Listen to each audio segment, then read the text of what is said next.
دیکھیں گے کہ ایک بچہ بولنا کس طرح سیکھتا ہے۔ گزشتہ باب میں لفظ گلاب کی اور تصویر دونوں بچوں کی حافظے میں محفوظ ہوگی تھی۔ اس نے ذہن میں اس کی مبین ربط بھی قائم کر لی تھی، لیکن ابھی وہ خود لفظ بولنے کو قادر نہیں ہوتا، اس لیے ضروری ہوگا کہ دوسرے کو بولتے دیکھ کر وہ خود گوئی مخصوص حرکات سکنات کی نقل کرے، اتنی بار دہرائے کہ حرکات سکنات اس حافظے میں محفوظ ہو جائیں، تب وہ اس کی ادائیگی پر قادر ہوگا۔ اور ضمن میں یہ اہم نقطہ واضح رہنا چاہیے، جس طرح بچے کے حافظے میں گلاب کی آواز اس کی تصویر محفوظ ہوتے، اس کے مبین رستے اعضاء خود قائم ہو گیا، اس طرح لفظ کی ادائیگی اور ضروری حرکات سکنات جیسے اس کے حافظے میں ہیں محفوظ ہو گئے، ان کا رتب گلاب سے متعلق محفوظ شدہ تمام باتوں سے خود اعضاء قائم ہیں۔ جب بھی کسی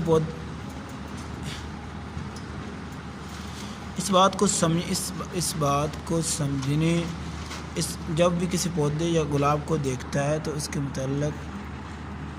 کے متعلق تمام باتیں ذہن میں تازہ ہو جاتی ہیں کہ آپ کو پھول توڑنے کے لیے ہاتھ بڑھانا ہوتا ہے لیکن توڑ نہیں پاتا، اس لیے اس کے ہاتھ میں کانٹا چبھ جاتا ہے، وہ اپنے ہاتھ کو کھینچ لیتا ہے،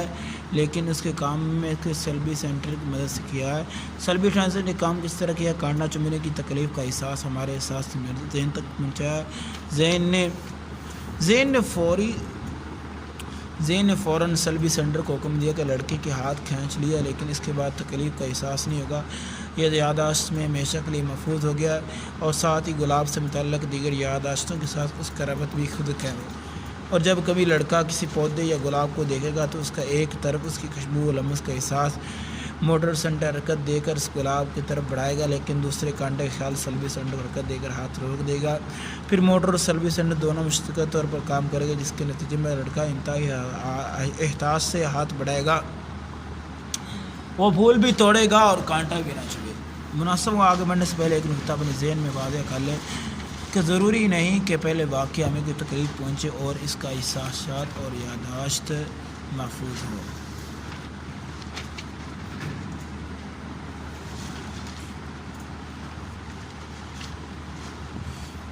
اب یہ واضح ہوگا کہ ہمارے موٹر اور سلبی سینٹر کو متحرک کرنے کا ذریعہ یادداشتیں اور جو حافظے کمزور ہوتے ہیں ان کے متعلق ہے،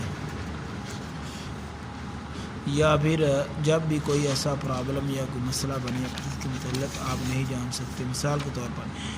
ان نروس کو توانا رکھنے کے لیے، مثلا بچہ گلابی رنگ کا کوئی چیز دیکھتا ہے